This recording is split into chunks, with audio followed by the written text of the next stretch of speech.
राजस्थान के शिक्षा मंत्री मदन दिलावर ने एक बड़ा बयान दिया है जिससे नया विवाद खड़ा हो गया है। उन्होंने कहा है कि 12वीं कक्षा में अब ऐसी किताबें नहीं पढ़ाई जाएंगी जिनमें सिर्फ नेहरू गांधी परिवार का महिमा मंडन किया गया है। उन्होंने बताया कि आज़ादी के बाद का स्वर्णिम भारत 1 और भाग 2 नाम की किताबें पाठ्यक्रम का हिस्सा नहीं रहेंगी। उनका कहना है कि इन किताबों से छात्रों को परीक्षा में कोई नंबर नहीं मिलते, इसीलिए इनका कोई शैक्षणिक महत्व नहीं है।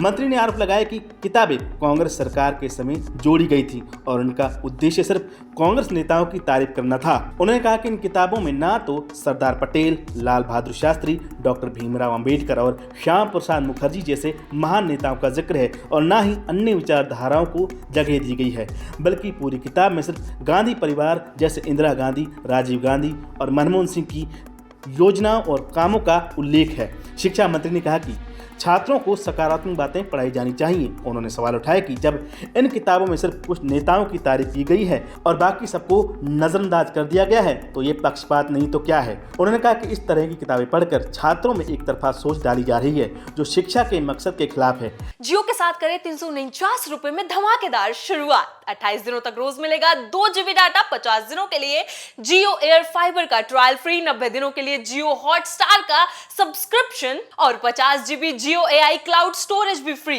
जल्दी करें, डिस्क्रिप्शन कमेंट बॉक्स में दिए गए लिंक पर क्लिक करके पाएं धमाकेदार शुरुआत। दिलावर ने यह भी कहा कि इन किताबों में आपातकाल जैसे मुद्दे को हल्के से दिखाया गया है, जबकि ये देश के लोकतंत्र पर सबसे बड़ा हमला था। उन्होंने आरोप लगाया कि कांग्रेस नेताओं ने अपने पद और सत्ता के लिए आपातकाल लगाया और संविधान को भी निलंबित कर दिया, लेकिन इन बातों को किताबों में सही तरीके से नहीं बताया गया। वहीं कांग्रेस ने शिक्षा मंत्री के बयान को हास्यास्पद और तानाशाही सोच वाला बताया।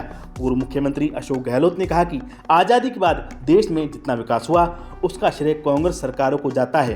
उन्होंने कहा कि अगर बीजेपी सरकार को अपनी योजनाएं पढ़ानी है तो इसके लिए किताबों में नए पन्ने जोड़ सकती है, लेकिन पहले से मौजूद किताबों को रद्द करना जनता के पैसों की बर्बादी है। गहलोत ने यह भी सवाल उठाया कि क्या बीजेपी अब देश के इतिहास और विकास से जुड़े तथ्यों को बदल देगी।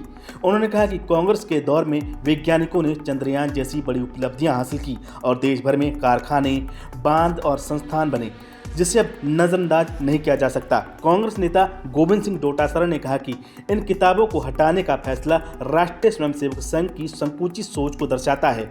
उन्होंने कहा कि भारत के निर्माण में कई महान नेताओं ने योगदान दिया और उन्हें किताबों से हटाकर शिक्षा व्यवस्था को वैचारिक रूप से प्रभावित करना गलत है। वहीं पूर्व मंत्री प्रताप सिंह खाचरियावास ने कहा कि सरकार किताबों को पाठ्यक्रम से हटा सकती है लेकिन लोगों की सोच को नहीं बदल सकती। उन्होंने ये भी कहा कि यह सब सिर्फ राजनीतिक एजेंडा है जिससे शिक्षा प्रणाली को नुकसान हो रहा है। राजस्थान में किताबों को लेकर ये बात अब सिर्फ शिक्षा तक सीमित नहीं रहा बल्कि राजनीतिक आरोप प्रत्यारोप का मुद्दा बन गया है, जहां सरकार का तर्क है कि छात्रों को लाभ न देने वाली किताबें हटाई जा रही हैं। वहीं कांग्रेस का कहना है कि ये इतिहास से छेड़छाड़ और राजनीतिक बदले की भावना है। ऐसे में सबसे बड़ा सवाल ये है कि क्या शिक्षा का मकसद ज्ञान देना या विचारधारा थोपना है।